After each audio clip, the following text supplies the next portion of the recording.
Hey everyone, welcome back to a one-dimensional momentum problem. Conservation of momentum 2. A 9,200 kilogram boxcar traveling at 14 meters per second strikes a second boxcar at rest. The two stick together and move off with a speed of 5.5 meters per second. What is the mass of the second car? Okay, so first things first, because we're not given a picture in this problem, we are going to draw one. And it can be really simple. All you need to draw are the two boxcars. Okay, so boxcar is essentially that load carrying a train's products. You know, you've got the front of the train that has the engine, you've got the boxcars that carry the cargo. Okay, so here's going to be one boxcar, and here's going to be my second boxcar over here. Initially, they're not together, right? So I can draw them a little bit further apart. Okay, so this is our before picture, and with these conservation of momentum problems, it's all about a before and after. A P1 equals P2, right? Situation 1, situation 2. So situation 1 is that this one's moving and this one's at rest, and afterwards they're both moving together. Okay, so in the second situation, I'm going to draw them both stuck to each other. So they both move together with the mass and the speed.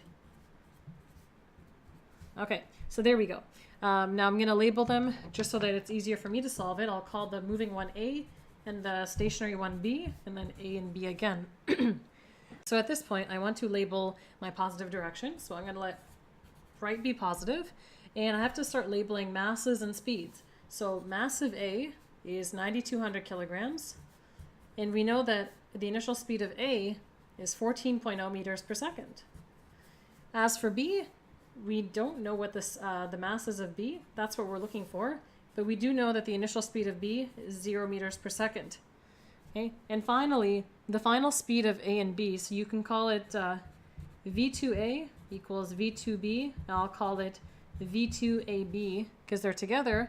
They're both moving at 5.5 meters per second, which makes sense. If it's initially moving at 14 and it slows down to 5.5, it's because there's considerably more weight moving. That's what you would need to conserve momentum. All right, so with that in mind, let's go ahead and start our problem. So P1 equals P2. So this is going to be our situation 1. This will be our situation 2. Okay, so initially we just have the one moving, but you know what? Just like I do with the conservation of energy problems, I'm going to write everything for 1, everything for 2, and then we can start canceling it out afterwards. Okay, so for example, initially we have train A, right, boxcar A, so MA V1A plus MB V1B equals, now finally we have the two masses together, so you can write it like this, MA V2A plus MB V2B. Or similarly, you could just write it,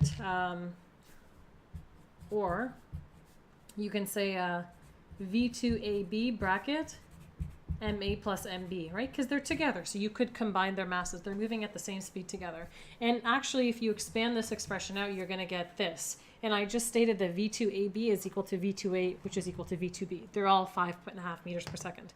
Okay, so that's taken care of. Now, we know V1B is 0. Initially, this boxcar is not moving, so 0 times anything is 0, so that disappears. So that's nice. So on the left, we're left with MAV1A, so plugging in our numbers, 9,200 kilograms times 14.0 meters per second equals, again, 9,200 kilograms. V2A is 5.5 meters per second. Plus MB, which we don't know, that's what we're looking for. V2B, also 5.5 meters per second. Okay, so you can see at this point, you're going to calculate this, bring this over to the left side and subtract it, and divide both sides by 5.5. Okay, so let's do it step by step. At 9,200 times 14, you get 128,800 kilogram meter per second. Okay, on the right, 9,200 times 5.5, you're going to get 50,600 kilogram meter per second, okay, and then plus 5.5 meter per second MB. Of course, that's what we're solving for. Okay, so take this 50,600, subtract it to the left, and you're going to end up with 78,200 kilogram meter per second equals 5.5 meter per second MB. Okay, so notice you have meter per second. So those cancel, and you're left with kilograms, which is the unit for mass, which is what you want. This way, it's a nice check to make sure you plugged in your numbers right. Divide both sides by 5.5, and you're going to get the MB is equal to 14218.2 kilograms.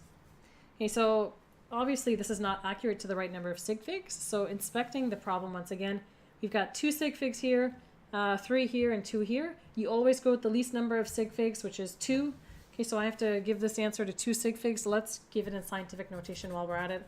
MB equals 1.4 times 10 to the 4 kilograms, right? If you put the decimal here, 1, 2, 3, 4 spaces to the right. And there is your final answer, guys. I hope you enjoyed the video. Be sure to smash that like button if you liked it. And subscribe to Physics in the Flesh to stay tuned for all new videos, which I post every weekday at 12 noon. So guys, stay tuned tomorrow for video 120, Conservation of Momentum 3, to be posted at 12 noon. Hey guys, that's it for this episode. If you enjoyed it, be sure to check out some of my most recent videos posted over there on the right, which you can click on your screen right now and watch. Other than that, guys, I hope you enjoy the rest of your day, and I will catch you in the next video. Is the end screen too long this time? Wait, you're still recording? No! Oh. Gotta move that chair out of the way next time.